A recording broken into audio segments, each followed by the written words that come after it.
Okay, so tonight we are going to make lemon tartlets in our brownie pan. Since we don't have their tart shell pan yet, we're going to use the brownie pan because it's about the same size and I don't mind square over round. So we're going to make some lemon tartlets to go with my movie date night with my husband. In case you're wondering, we're going to watch Bad Boys 2. Not 2, 3. It's 3, right? It's 3. Because, yeah, it's 3. We like those movies. So, anyway, so we're going to watch that one for the first time tonight. As a date, we're going to kick our kids out so they can game in another room, and we're going to watch a movie. So, we're going to start our lemon tartlets. We're going to start with our filling. We're going to go ahead and prep our filling first. So, we're going to mix it in here. I like these Pampered Chef bowls. These are great for if you're a baker because they are malleable. And so they're really easy to squish and pour. And that's why we're going to make our filling in here. So that way when we go to pour it into the mini holes, we can easily control our pour. So we're going to mix it in here. So first we're going to whisk some eggs. We're going to whisk 2 eggs here. And if you're not used to opening eggs, use a bowl. So use a bowl, break it into there before you put it into your mixing because you might get shells, and even if you've done it a gazillion times like I have, you still get shells sometimes. So if that makes you more comfortable, like Karma is biting me in the butt right now because I just said that and I got a shell in there. But that's okay. Since it's my only ingredient, it's really not hard to see. Karma. I said it. She came out to play. I don't actually believe in karma, FYI, but it's still fun to say. So we are going to whisk our eggs here. Give it a quick stir. And the filling's not really hard to make. If you're making a lemon custard on the stove, you're going to need to put some muscle power into that baby. But this is actually really easy to make, so we're not going to use our mixer over there. We're going to use that for the shells. Okay, so we're going to whisk 2 eggs, and then we're going to put in our butter. This is a tablespoon of melted and cooled butter. Again, I love the bowls for baking because now I can just squish and pour right in there. And we're going to let it drain for a minute so we can get all the butter out. And so we're going to put butter and sugar in. So we have a 1/3 cup of sugar. I need a second set of these because I only had one. These are measured out for the shells. So I need a second set so I can finally get rid of just these. But I like these too, so that's okay. So we're putting in the butter and sugar. Give it a quick whisk here.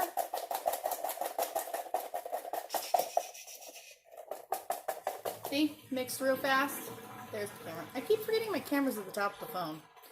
Anyway, quick whisk.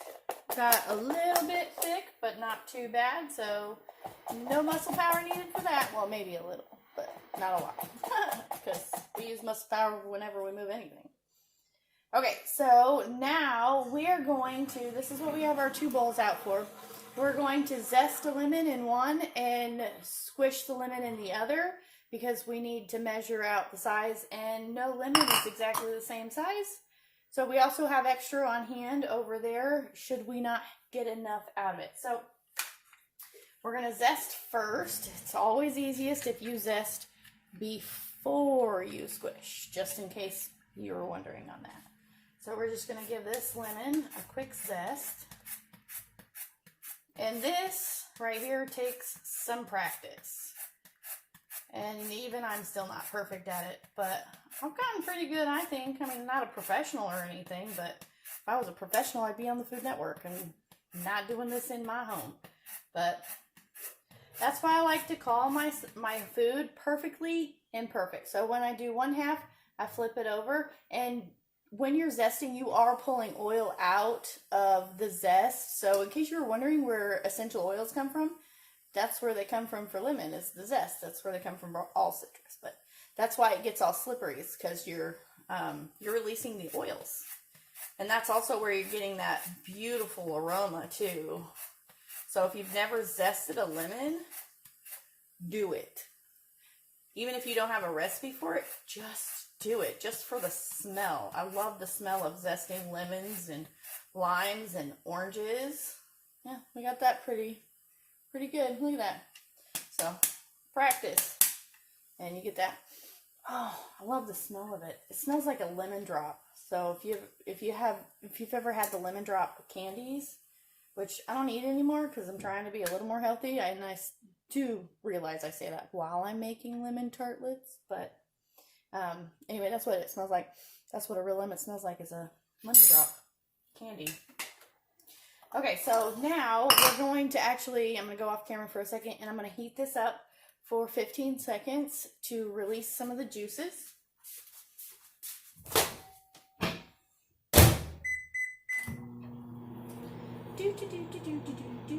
Animation music.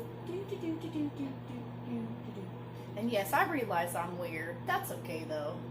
I've gotten old enough where I'm okay with being weird.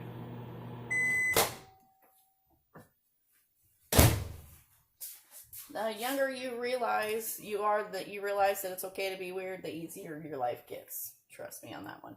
Okay, so we've heated it up, and now we're going to roll our hand over it. And remember, it's slippery because of the oils, but we're going to roll it to break up the fibers. And now, you can't feel it obviously, but when I was using the lemon in the first place, it was hard to squish, and now look at it. It's very easy to squish.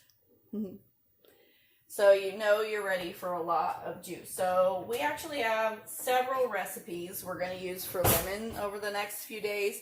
So we're going to reserve lemon and lemon zest, the lemon juice and the lemon zest. Okay, so we're going to use this coated Pampered Chef knife. This is insanely sharp. Not even joking. I got to show you one of these times when I do something with tomatoes again. When you cut up tomatoes, you have to use a serrated knife. So I usually use a steak knife because those have teeth. It needs to catch on to the skin because the skin is so slippery. But this knife is so stinking sharp, it cuts slices very easily. So one of these days I'm going to have to do a recipe where I cut up tomatoes in front of you and show you that. So be very, very careful with that knife. And I said that while I was like flinging it around. Don't do that. Yeah, see, sometimes I'm an idiot. Okay, so something else I want to show you. So sometimes your squisher is smaller than your lemon or your orange, usually an orange, but also a lot of times lemon, very rarely a lime. But when that happens, not a problem. Can you see that? Yeah, you can see that. Okay. Just cut it some more, and you're just going to quarter it. That's all you're going to do. And I'm getting a lot of lemon juice all over my counter. That's okay, because lemon juice is actually a natural disinfectant, so it's cleaning my already clean counter. Because if it wasn't clean, I wouldn't be cooking on it like this, because I've got food all over it.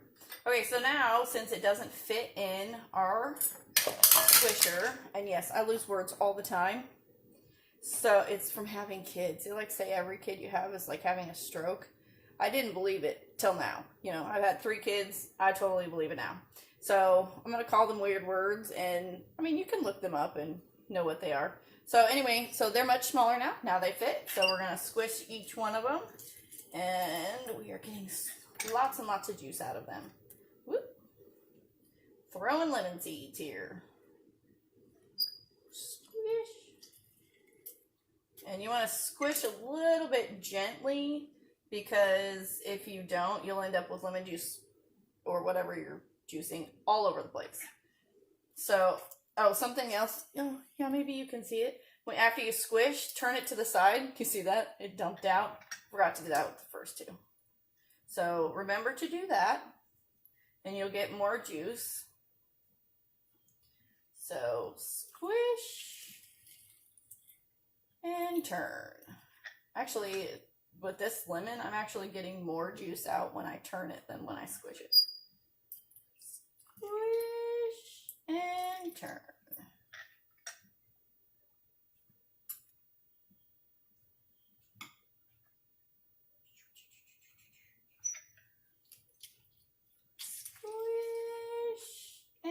turn. Yes. I hope you love my sound effects. That's also something you get when you have kids. Sound effects. And talking to yourself. But you know, I homeschooled for like 4 years, so I love those funny memes that go across that say if you're talking to yourself in the grocery store, it's okay because you're just having a parent-teacher conference. It's true. You are. So I homeschooled my kids for 4 years, and so I got so used to talking to them that when they're not around me anymore, I still talk like somebody's there. I promise I'm not crazy or anything. It's just kids, man. Kids make you talk a lot. And then it's very hard to stop. If I figure out when we stop that, I'll let you know. Okay, so I'm going to go get rid of my oranges. I'm on oranges. I love oranges. I'm going to get rid of our lemons so they're out of our way because I did make a bit of a mess with them.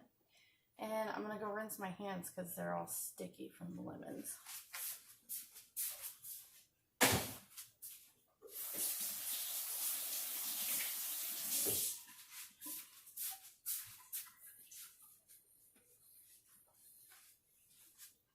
And I have a clean washcloth here. So we're going to dry up this lemon juice we made. So we don't get lemon on the bottom of our pan when we go to fill that. Okay, so now we have our lemon zest and our lemon juice. Okay. Okay, so now it needs, yeah, see, I got lemon juice sprinkled all over my recipe now. So now we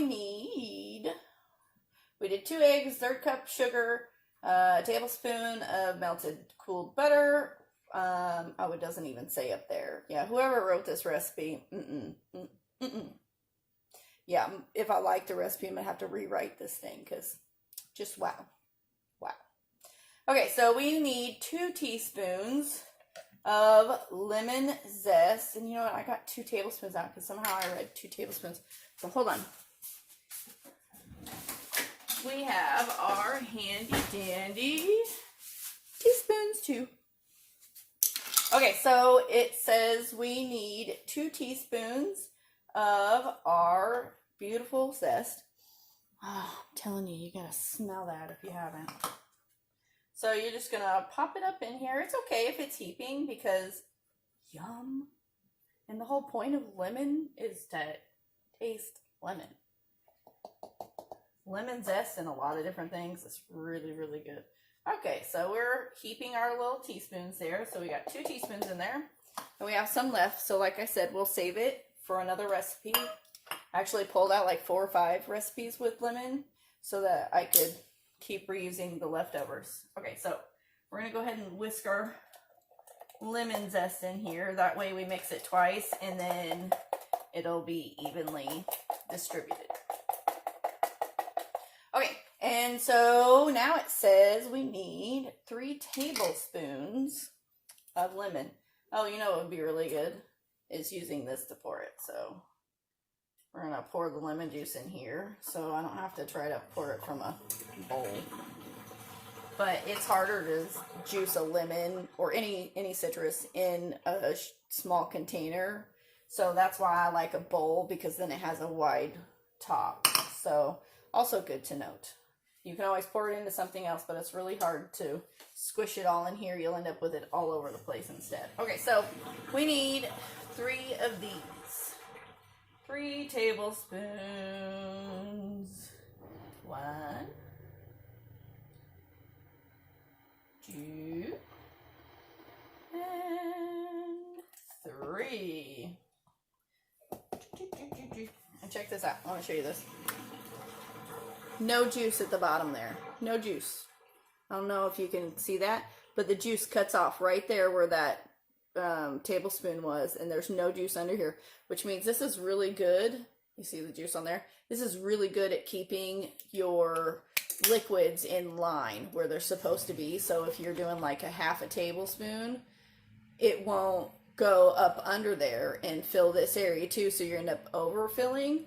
So that's what I like about these is they're very secure, so you won't do extra. It's not such a problem with with something that's dry, but something that's wet like lemon juice, it's a problem if you don't have a good one. So these turn out here good. And we have a little bit of lemon juice left over, so again, we will save that. So we're going to set that aside and give it a whisk. Oh, it's got lemon in my eye.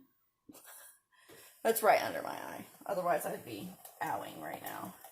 Burnage, except it's not burning. So we're gonna mix. Oh, it smells so good. I wish lemon burned calories. I love stuff that's made of lemon. If lemon burned calories, it would be like, I don't know, taking the place of all the other calories in the pie shell. That would be awesome, wouldn't it? Okay, so we got our filling here. Again, camera at the top. So we got our filling done. So we're going to set that aside. And we're going to move some stuff out of our way so that we can show you the rest.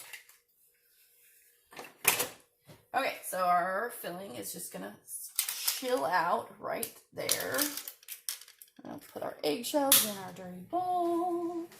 Okay, so for the filling, we have 1/4 cup of flour, 1/3 cup of sugar. We need an egg white, so I'll show you how to figure out how to get that out. And we need 1/2 cup of softened butter. So if you didn't know, 1 stick is 1/2 cup. So I buy en masse sticks of butter. Okay, so we'll see how far I can pull my KitchenAid over so it can do all my work for me. Oh yeah, it's got plenty of length. Okay, so that's good to note. It's got plenty of length. Okay, so for our shells, our tart shells, we are going to cream the butter and sugar. So we have on here, I have my paddle with a scraper on it. So KitchenAid started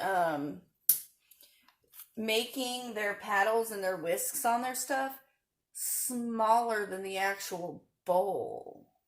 They used to have it so that it would actually hit the sides and you didn't have to worry about scraping, but you have to worry about scraping now. So I have, and it doesn't come with it. You have to buy it separately. I have the paddle with the scraper on it, which also still doesn't hit everything, so I do have to use a scraper a little bit. But if you like a KitchenAid and you use a KitchenAid or want to use a KitchenAid, that's a good way to go. It's a good investment for you to have the paddle with the rubber scraper on it. Okay, so we're going to cream our butter and sugar. And this is a really big KitchenAid because I was making breads and cookies and kept getting it up into here. So I got to a bigger one, and now I've realized I probably need like 3 different sizes. So anyway, so we're gonna go ahead and cream this, and yes, it's kind of squishy. I haven't found one that isn't. That's just how it goes these days, I guess. So we're gonna cream that until it's nice and whipped. Light and fluffy is what we are going for. We're going to put our trash in our little trash bowl over here. So that's something when you're cooking or whatever, baking, cooking, making candy, always good to have a trash bowl. And I just used the bowl that I was using previously, so I'm already on it. So we're going to get this squeaking over with. I don't like this squeaking over. Alright, so that's all whipped. So we are going to use what we pulled the sugar out of, and I'm going to show you how to get an egg white. And I'm going to use this because I'm going to save my yolk, because using a different recipe, there's a lot of recipes that call for just the yellows and not the whites, and just the whites and not the yellows, so save them. And then if you aren't cooking with something, scrambled eggs. Just add your extra whites or your yolk to your scrambled eggs. No big deal. Okay, so you're going to crack it. You're going to pop it in half. And you are going to leave the yolk at the bottom. Okay, so this, if you're not comfortable using the shell to separate, just use your fingers and let the white go through your fingers. Otherwise, what you do is you tip the shell a little bit, you line up the edge, and you let it fall in, and you'll see the yolk roll. And so you just roll it back and forth between the two shells until all the whites have fallen off. And sometimes at the end, you'll have part of the white that'll just stick to the egg. And that's also what's good about using the shell, is you can use it, because it's got a sharp edge, to cut it off. So we are left with just the yolk in the top. So we're going to put it here so we can save it elsewhere. We're going to throw away our egg, and we are going to just pour this in here. So we'll pour in our egg white. And we are going to let this mix on low until it's fully incorporated. Always make sure your eggs are fully incorporated. And I'm going to rinse the egg off my hand.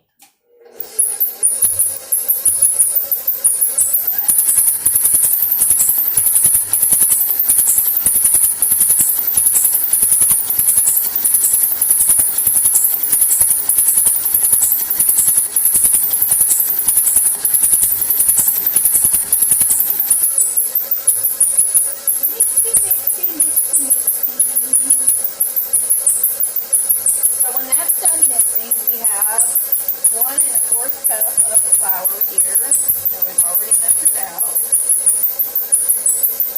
I'm going to play with this because it smells so good. Yummy. Yummy.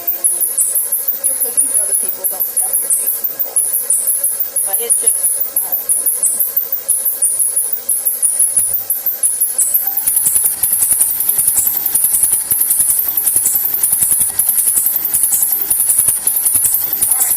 now, you're going to leave it on a really low setting, because if you have it on too high of a setting and you start putting flour in, it's going to throw the flour everywhere, and I've done that all. But try not to, because it makes a huge mess. So we're going to slowly, that's also a good thing about how these are shaped, it pours, so I don't have to keep scooping with a spoon or anything. So we're just going to pour slowly in and incorporate it. So just give it a little bitty shake.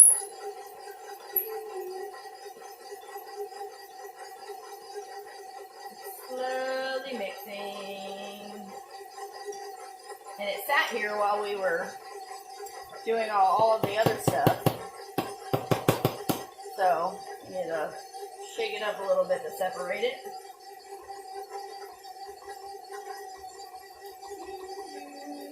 Not too much, not too much. Let that go for a minute. When it's already in and already stirring, you can turn it up a little bit. If you have a lot of flour in there, don't do that. Okay, turn it back down. Put some more flour in it. Slowly incorporating. Letting it do its thing. Okay? I'll set that aside. We're going to let this mix.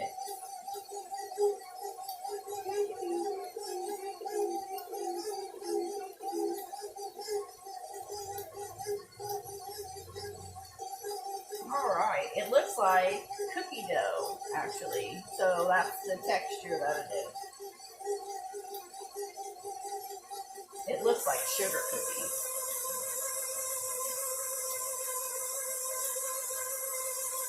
Alright, that is fully mixed. So we are going to, I left flour on the top. That's okay, I can hand mix that in. Sometimes when you pour it in, flour gets stuck on the top of the whisk. And then we're going to move our KitchenAid back out the way. Okay, and we're going to use our rubber scraper.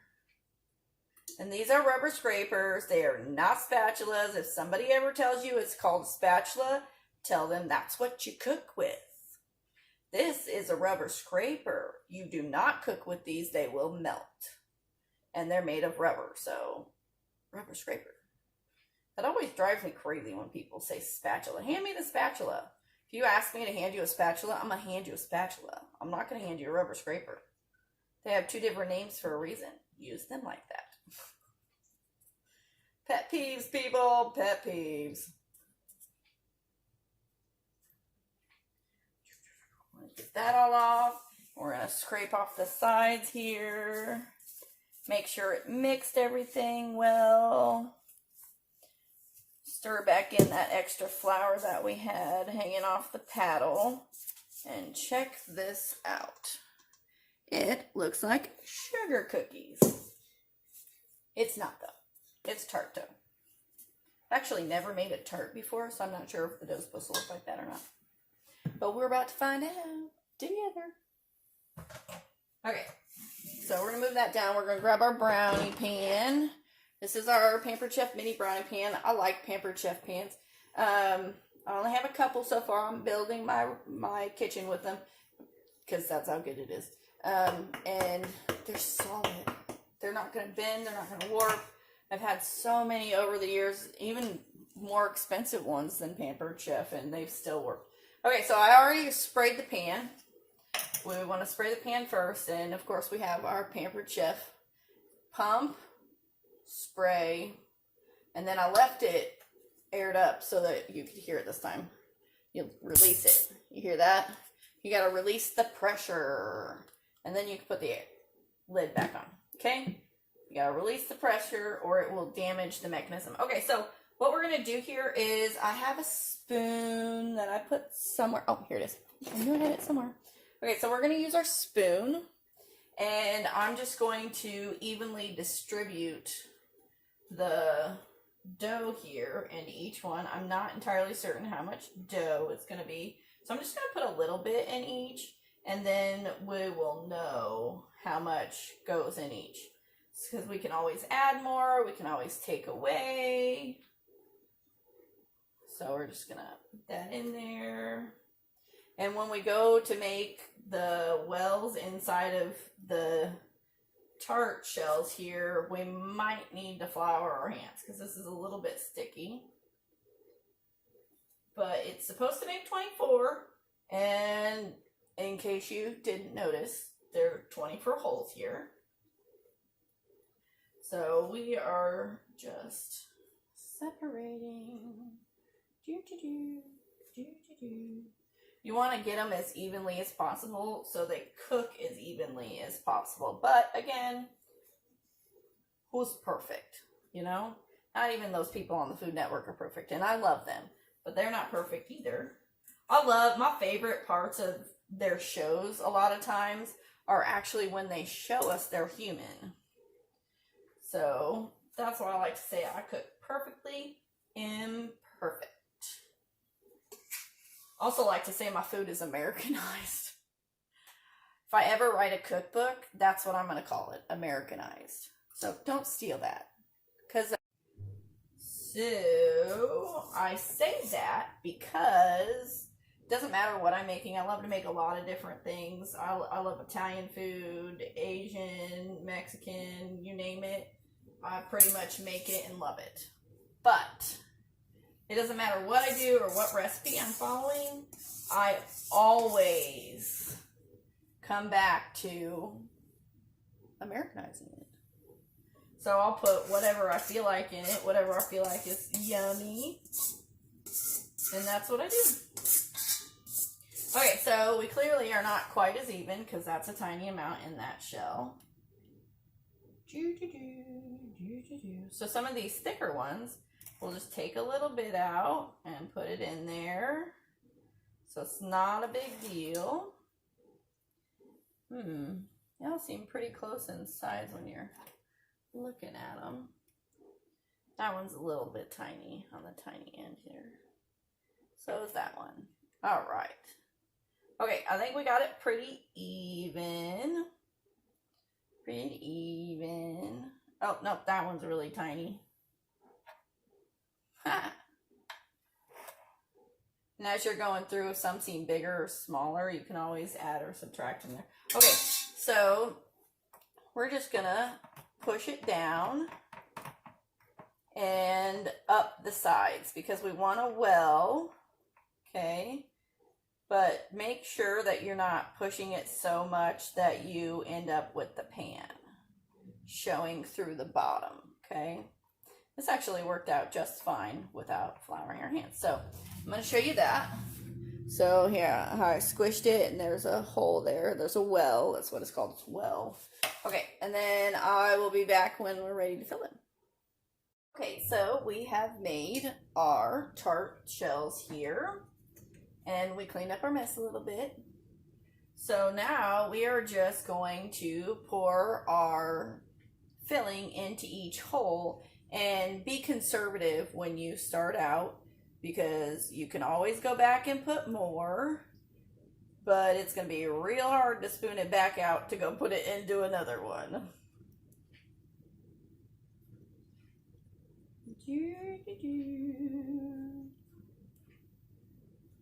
I say that, and then now I'm just kind of pouring away. These are going to be so yummy. I don't know about you guys, but I absolutely love any dessert that is lemon. Not like a light lemon flavor, although I do like those too, but my favorites are the ones with a very heavy lemon flavor. So like a lemon meringue pie. I love lemon meringue pie. I don't like the meringue part of it. I will take the meringue off and give it to somebody else or toss it. But I absolutely love the lemon custard that goes with a lemon meringue pie. It is so very good. But again, like I said before, when you're making something like that, you cook it. We actually cook it on the stove. So if you've never made one before, I hadn't made one before. I had made that one, and I didn't realize. And you actually cook it on the stove in a pot, in a frying, not a frying, yeah, it was a frying pan that I made it in, a tall sided frying pan. Okay, so my phone has a horrendous amount of storage space on it, so it keeps cutting off. But anyway, so we have filled all of our little tartlets up, and we have our oven preheated to 325 degrees. So we are going to bake these for about 20 minutes. And so I'm going to pop those in the oven, and I will see you back when they are done. Okay, so we are finally done using our little handy dandy oven mitts. I hope these things smell. Anyway, so the recipe said 20 minutes. They actually ended up taking 30 minutes, but here they are. So what we're going to do is we're going to put them on a cooling rack for 5 minutes. So I'm going to first turn off my oven, and then I'm going to set the timer for 5 minutes. So they're going to cool off for 5 minutes, and then we're going to pull them off and put them on a platter. So something I wanted to show you with these Pampered Chef cups that I was mixing in, they actually have lids. I thought that was pretty cool. I wanted to show you that they have lids. So you just pop it on. You have leftover. See, this was my leftover lemon juice. So pop the lid on. We'll use it tomorrow. So I will show you what they look like after 5 minutes when we pull them out. Okay, so now our lemon tarts have cooled down a wee bit. So we're going to move them over here on the stove. And we're going to pull them out, and we're going to put them on this beautiful entertaining platter. So this is a Pampered Chef entertaining platter. This is their, oh, I always get it wrong. I always want to say ceramic. It's not ceramic. Anyway, look it up. So it's coated, and this is their entertaining platter. This actually can be cooked on. It can go in the oven, so that's pretty cool. So you can design pretty things on there, cook it in the oven, pull it out, and nobody will even know you cooked on it. So we're gonna put it on here. I'm gonna pop these out and show you. So we needed something to get our fingers down in there, because we can't just get our fingers down in there. But look at that. It's beautifully golden on the edges where the sugar caramelized a little bit. A perfect golden. Hopefully it can, like, nope, it's not focusing. There, it's focusing. So we got a light golden brown on here, and the lemon curd, and cooling down for a few minutes, 5 minutes exactly. You can actually hold them. So we're gonna move these over to our beautiful platter. I know it's just my husband and I, but actually technically my kids are actually probably gonna run down here and eat all of these when we're not looking, which is okay because it keeps me from eating all of them. So I'm usually good with them eating all of my desserts and breads and stuff for me. Portion control. My kids, that's what they are. They're portion control for me. How funny is that? But they're very beautiful. So you just pull them out, pop them on there. You let them cool the rest of the way, or you can eat them nice and toasty.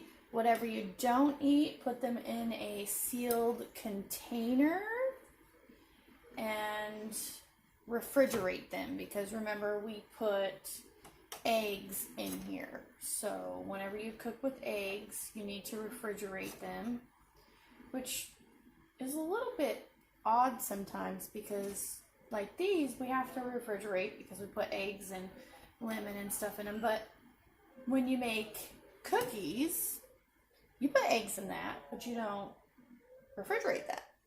So I don't know. I don't know why that is. Somebody else probably does. But look how pretty this is. They were very easy to make. I went off camera to push in all those shells, but really it only took me a few minutes. But look how pretty that is. You can use these for entertaining. So what I would do to make these look pretty, so a lot of times when I feed people, it looks impressive, but it really didn't take a lot of work. So I do different things to make impressive. So like I make cakes, I'm good at making cakes, but I am not good at decorating them. So what you do for cakes, after you ice them, you take a knife and you just pat it everywhere, and then it looks like a cool whipped going on all around it. So along the lines of that, to look impressive without actually being impressive, because not impressive, just a normal person. So I personally don't like powdered sugar dusted on things, so I'm not going to actually do that. But you can take a flour sifter, which I do have a flour sifter, and Pampered Chef sells a flour sifter if you want that. But you can just put it in a sifter, otherwise it'll chunk up. So you just sprinkle that and go ahead and put them on your platter and then lightly sprinkle across, because it will look beautiful to have it not only on the tart but also on the plate as well. So line them up. You don't have to put all of them on there. Like I made that all even looking and I got a few extra. You can eat those on the side and nobody will know because your platter is full. Anyway, I'm not going to actually do that, but you can. So just sprinkle powdered sugar over it. You will have a very beautiful display and people will think you worked super hard on these, when in fact they're really easy.